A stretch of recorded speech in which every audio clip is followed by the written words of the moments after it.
안녕하십니까. 군이쌤 이강군입니다.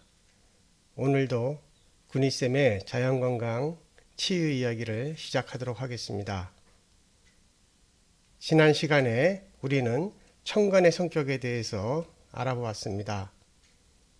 음양오행이 하늘에서 그 모습을 드러낸 천간으로서 갑을, 병정, 무기경신임계라고 하는 그 10개의 글자에 대한 의미와 그 글자들이 포함하고 있는 천간의 성격에 대해서 알아보는 시간을 가졌습니다. 이번 시간에는 천간이 땅으로 내려와서 땅에서 그 모습이 나타난 12지지가 가지고 있는 글자의 의미와 그 12지지의 각각의 성격에 대해서 알아보는 시간이 되겠습니다. 이 표에서 보는 바와 같이 천지는 음과 양으로 나눠져 있었고 그 음과 양이 사상론과 오행론으로 분할을 해서 오행의 모습이 하늘에서는 천간의 10개의 모습으로 그 모습을 드러내었고 땅에서는 12개의 지지의 모습으로 그 모습이 드러나게 되었습니다. 그래서 이제부터는 땅에서 그 모습을 드러낸 12지지에 대한 내용에 대해서 알아보도록 하겠습니다. 12지지는 자축인묘, 진사오미, 신유술해라고 하는 12개의 글자로 이루어져 있으며 그 첫 번째 글자인 자는 씨앗이 땅속에서 자라나는 모습을 의미하고 있습니다. 그리고 이 자라는 글자는 오행의 수에 해당되는 글자로서 수가 가지고 있는 기본적인 성격을 따르게 됩니다. 그리고 자는 쥐의 형상을 띠고 있게 됩니다. 지지의 두 번째 글자는 축이라는 글자인데요. 이 축이라는 글자는 씨앗이 땅속에서 그 싹이 터져서 굽어진 모습으로 땅을 뚫고 올라오는 그러한 모습을 의미하고 있습니다. 축에 해당되는 동물의 모습은 소의 형상을 띠고 있게 됩니다. 그리고 이 축은 오행의 토에 해당되는 글자로서 토가 가지고 있는 속성을 따르게 됩니다. 다음은 오행의 목에 해당되는 인과 묘에 대해서 알아보도록 하겠습니다. 지지의 세 번째 글자인 인이라는 글자는 씨앗이 발화가 돼서 아직은 땅속에서 새싹이 자라나서 올라오고 있는 모습을 의미하고 있습니다. 이러한 인이라는 글자는 동물의 호랑이의 형상을 하고 있게 됩니다. 지지의 네 번째 글자인 묘라고 하는 글자는 새싹이 땅의 표피를 뚫고 올라오고 있는 이러한 모습을 의미하고 있습니다. 그리고 이 묘라고 하는 글자는 동물의 토끼의 형상을 의미를 하고 있습니다. 오행의 목에 해당되는 인과 묘는 마찬가지로 목이 가지고 있는 기본적인 성격을 따르게 됩니다. 이번에는 지지의 여섯 번째 글자와 일곱 번째 글자에 해당되는 진과 사에 대해서 알아보도록 하겠습니다. 지지의 다섯 번째 글자인 진이라는 글자는 새싹이 자라서 초목으로 성장을 하고 그 기운이 진동을 하면서 세상으로 퍼져나가는 그러한 모습을 의미하고 있습니다. 이 진이라는 글자는 동물의 용에 해당되는 형상을 하고 있게 됩니다. 그리고 지지의 여섯 번째 글자인 사라고 하는 글자는 이미 그러하다라는 의미를 가지고 있는 글자로서 양기가 극에 이르러서 모든 초목들이 이미 성숙되어져 있는 모습을 의미하고 있습니다. 이 사라고 하는 글자에는 동물의 뱀의 형상을 하고 있게 됩니다. 이번에는 지지의 일곱 번째와 여덟 번째 글자인 오와 미에 대해서 알아보도록 하겠습니다. 지지의 일곱 번째 글자인 오라는 글자의 의미는 모든 초목들이 성장을 하다가 그 성장의 기운을 막는 반대의 기운을 만나게 돼서 이제는 모든 초목이 그 성장을 멈추게 되는 것을 의미하는 글자입니다. 그리고 이 오라는 글자는 동물의 말의 형상에 해당이 되는 모습을 하고 있습니다. 지지의 8번째 글자인 미는 이제 가을이 되어 모든 곡식이 있고 나무의 열매들이 그 맛이 생겨나게 되는 것을 의미하는 글자가 되겠습니다. 이러한 미에 해당되는 동물은 양의 모습을 띠고 있게 됩니다. 다음에는 지지의 9번째와 10번째 글자인 신과 유에 대해서 알아보도록 하겠습니다. 지지의 9번째 글자인 신이라는 글자는 이제 가을이 깊어져 모든 곡식과 열매가 익어 있는 모습을 의미하고 있는 글자입니다. 신이라는 글자는 동물의 원숭이의 모습을 하고 있게 됩니다. 그리고 지지의 10번째에 해당되는 유라고 하는 글자는 추수한 곡식으로 하늘과 땅에 제사를 지내기 위해서 술을 짓게 되는 그 술그릇의 형상을 의미하고 있는 글자가 되겠습니다. 이러한 유라는 글자는 동물의 닭의 모습을 형상화하고 있습니다. 이제 12지지의 마지막 11번째와 12번째에 해당되는 술과 해라는 글자에 대해서 알아보도록 하겠습니다. 지지의 11번째 글자인 술이라는 글자의 의미는 그 사물의 형태가 소멸되어 가는 그러한 모습을 의미하는 글자입니다. 이 술이라는 글자는 동물의 개의 모습을 형상화하고 있습니다. 그리고 마지막으로 지지의 12번째 글자인 해라고 하는 글자는 이제 모든 생명체가 그 생명의 주기를 다하고 그러한 생명의 종자를 씨앗으로서 추운 겨울을 견뎌내고 봄이 돼서 새로운 생명을 잉태하고 생성시키기 위해서 기다리는 모습을 형상한 그러한 글자가 되겠습니다. 이 해에 대한 동물은 돼지의 모습으로 그 모습을 형상화하고 있습니다.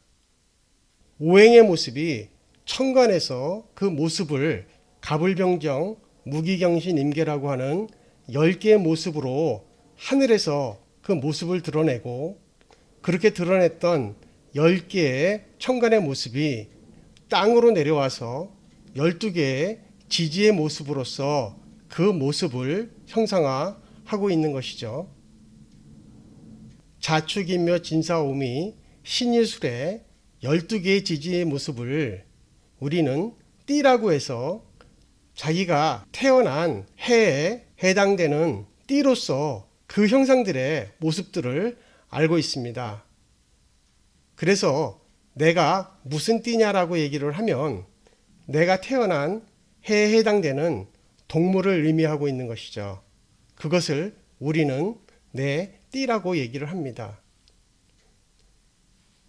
이러한 띠는 12마리의 동물의 형상을 하고 있고 우리가 잘 알고 있는 바와 같이 12개의 지지는 쥐와 소, 호랑이와 토끼, 용과 뱀, 말과 양, 원숭이와 닭, 그리고 개와 돼지띠라고 불려지게 됩니다.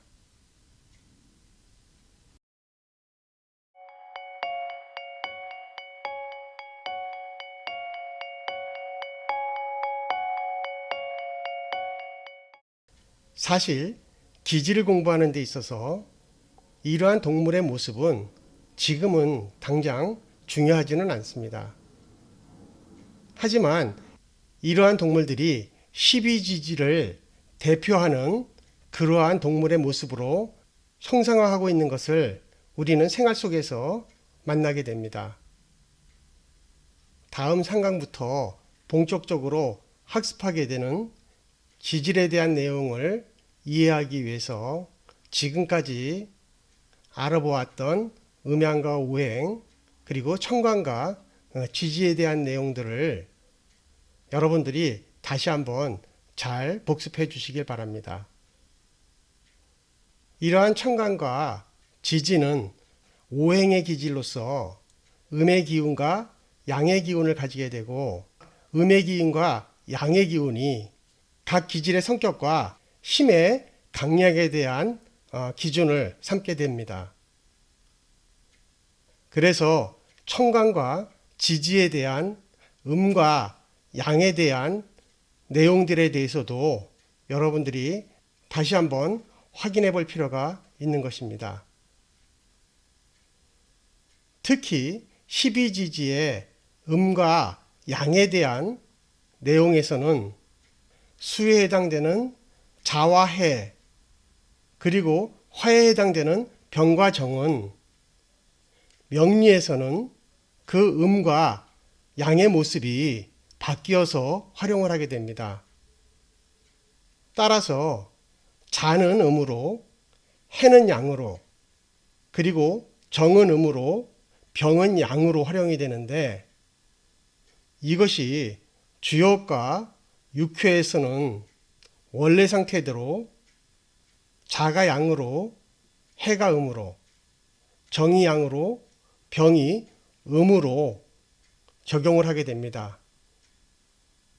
그러한 내용은 다음 주역과 육효 강의에서 다시 한번 말씀드리기로 하고 이번 기질론에서는 자와 해, 정과 병이 음과 양이 바뀌어서 사용되고 있다는 것을 이해하고 넘어가 주시기를 바랍니다.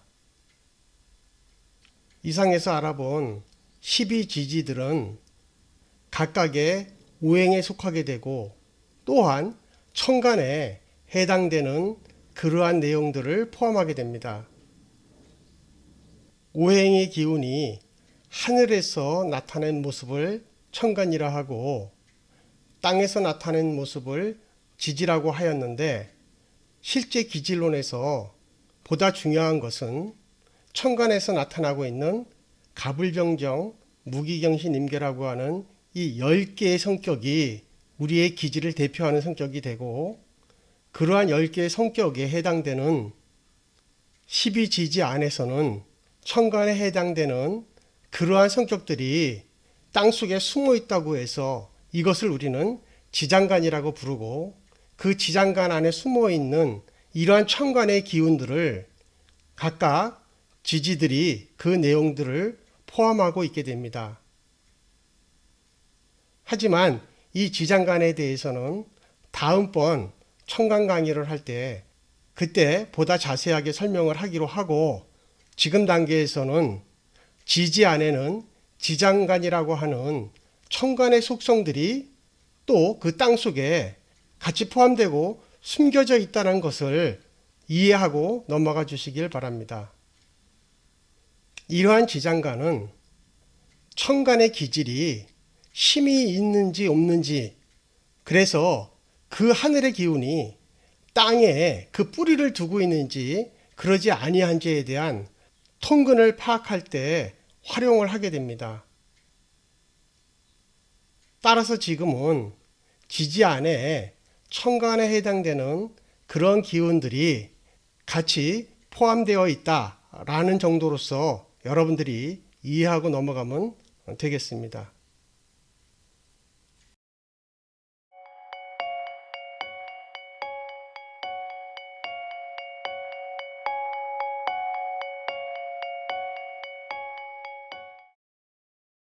이제까지 음양오행의 12지지에 대한 내용들에 대해서 간략하게 알아봤는데요.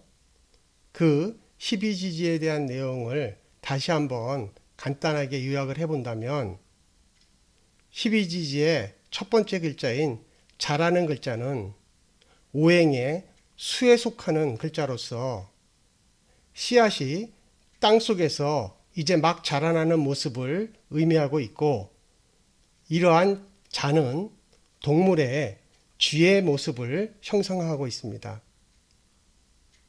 두 번째 글자인 축이라는 글자는 오행의 토에 속하는 글자로서 이제 씨앗이 터져서 굽어진 모습으로 땅을 막 뚫고 올라오고 있는 이러한 모습을 의미하는 글자가 되겠습니다. 이 축이라는 글자는 동물의 소의 모습을 형상화하고 있습니다. 그리고 12지지의 세 번째 글자인 인이라는 글자는 오행의 목에 속하게 되고 봄에 씨앗이 땅속에서 이제 막 발화가 돼서 아직은 땅속에서 그 새싹이 이제 막 올라오려고 하는 그러한 모습을 의미하게 됩니다.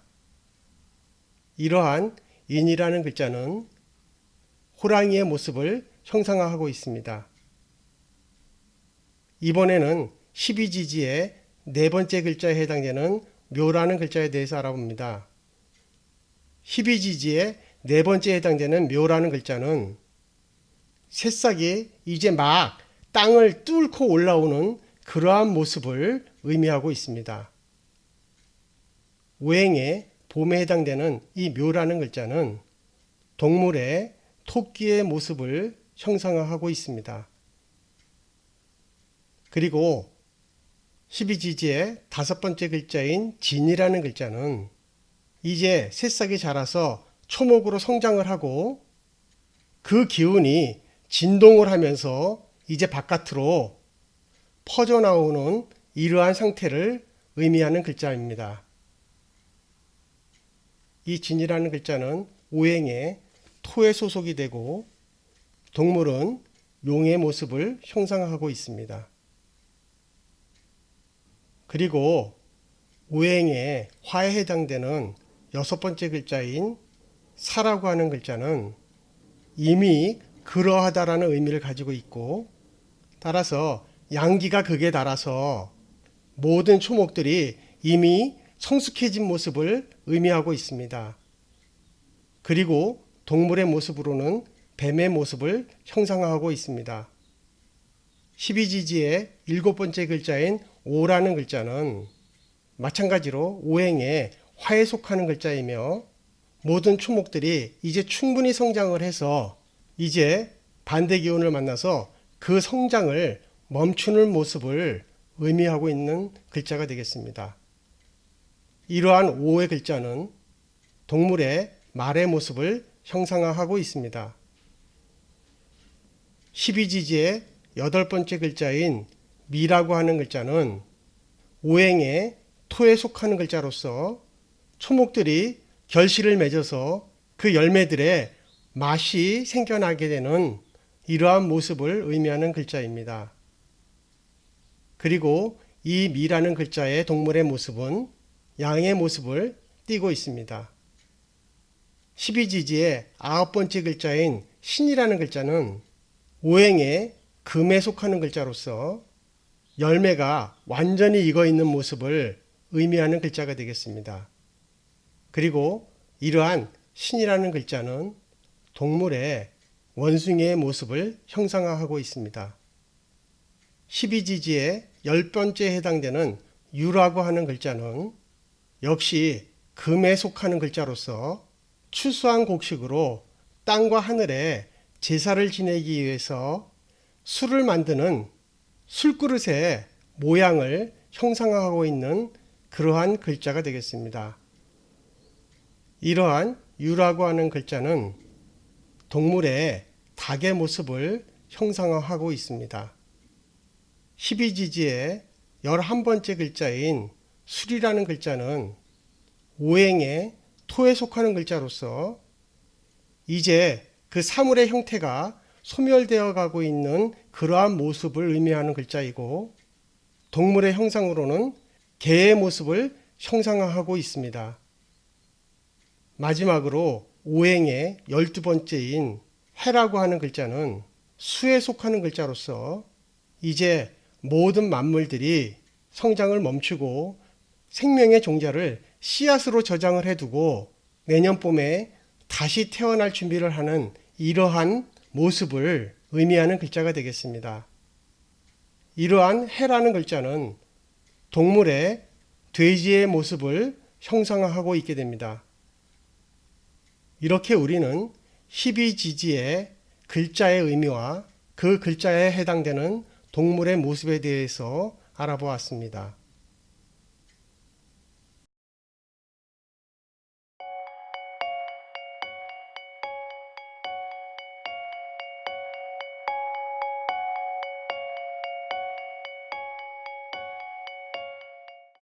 이제까지 알아보았던 음양과 오행, 그리고 청간과 지지에 대한 내용들이 모두 합쳐져서 다음 상강부터 시작하는 기질론을 학습하기 위한 기본적인 원리와 법칙들이 되겠습니다. 따라서 다음 시간부터 본격적으로 시작하게 되는 기질론 학습을 위해서 앞에서 배웠던 이러한 모든 내용들을 다시 한번 이해하고 복습하는 것이 필요하게 될 것입니다. 이제까지 알아보았던 음양오행의 속성들에 대한 내용들을 정리해 보겠습니다. 크게 우주의 기가 모여서 기질을 이루고 그러한 기질이 물질을 만들어내고 그러한 물질들이 형상을 이루어서 물체가 만들어지게 되었죠. 이러한 물체에 해당되는 우리 인간은 체질을 가지게 되고 이러한 체질들이 앞에서 얘기했던 음양, 오행 체질로서 분류가 되고 그 음양, 오행 체질에 따른 자연건강, 치유에 대한 원리와 법칙을 적용하게 되는 것입니다. 이렇듯이 우주의 기운과 자연의 모습의 변화를 크게 음과 양으로 구분하였고요. 그러한 음과 양이 목화 토금수라고 하는 오행으로 나누어지게 되었습니다. 이러한 오행은 계절로서는 봄, 여름, 가을, 겨울 그리고 각 계절에 간절기가 있었습니다. 또 이러한 오행이 사상론에 의해서 동, 서, 남, 북 그리고 중앙이라고 하는 방위가 결정되었고 오행에 해당되는 형의 모습으로서 5가지 색의 모습을 띠게 되었습니다. 그래서 목은 녹색을 띠게 되고 화는 빨간색을 띠게 되고 토는 노란색을 가지고 금은 하얀색 그리고 수는 검정색을 띠고 있습니다. 또한 오행의 목은 신맛을 가지게 되고 화는 쓴맛을 가지게 되고 토는 단맛을 띠게 되며 금은 매운맛을 가지게 되고 수는 짠맛을 가지게 됩니다. 또 오행에 해당되는 인간의 인성으로서는 인의, 예지, 신이라고 하는 이 5가지의 성격을 포함하게 되는 것이죠. 그리고 또 인간의 감정 상태로는 신오애락이라고 하는 이 5가지의 인간의 감정도 오행에 소속된다고 볼 수 있습니다. 오행이 하늘에서 그 모습을 드러내는 것이 천간으로서 가불병정, 무기경신, 임계의 10개의 형상으로 그 모습이 하늘에서 드러나게 되었고 땅에서는 12지지로서 자축인묘, 진사오미, 신유수레라고 하는 모습으로 땅에서도 그 오행의 모습이 드러나게 되었습니다. 오행의 모습과 천간의 모습 그리고 지지의 모습들이 각각 나무와 불과 흙과 쇠와 물과 같은 모습들로 있었던 것이죠. 그리고 쥐와 호랑이, 토끼, 돼지와 같은 동물의 모습들로 그 형상을 대표하고 있습니다. 그리고 그러한 오행에 소속되는 우리 인체의 장부로서 목에 해당되는 간과 담, 화에 해당되는 심장과 소장, 토에 해당되는 위장과 비장, 금에 해당되는 폐와 대장, 그리고 수에 해당되는 신장과 방광 등이 이렇듯이 오행이 이러한 자연과 인간의 모든 부분들에 배속이 돼서 이 모든 것들이 우리가 앞으로 공부하게 되는 기질론과 체질론을 학습하는 가장 기본적인 내용들이 되겠습니다. 지금까지 1강과 2강에서 기질론과 체질론을 학습하기 위한 가장 기본적인 내용들을 알아보고 그 내용들을 정리해 보았습니다.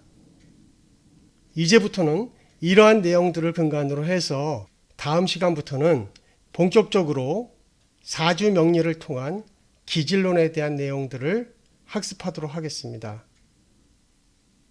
지금까지 알아본 이러한 내용들을 다시 한번 정리하고 이해하고 복습해서 반복적으로 그 내용에 대해서 충분히 알아두었다면 이제 상강부터 시작하는 기질론을 이해하는 데는 별 무리가 없을 것이라고 생각을 합니다. 자, 오늘은 음양오행론의 천간과 지지까지 모든 내용들을 정리하는 시간을 가졌습니다. 다음 시간에는 이제 본격적으로 우리가 사주 명리를 통해서 우리의 기질을 분석하고 파악하는 시간을 갖도록 하겠습니다. 그러면 다음 시간 제3강 사주 명리를 통한 기질론 강의에서 다시 만나 뵙도록 하겠습니다. 오늘도 끝까지 제 강의를 들어주셔서 진심으로 감사를 드리고요. 오늘 강의가 여러분들의 학습에 도움이 됐다면 구독과 좋아요 부탁드리겠습니다. 지금까지 제 강의를 들어주셔서 진심으로 감사드립니다. 감사합니다.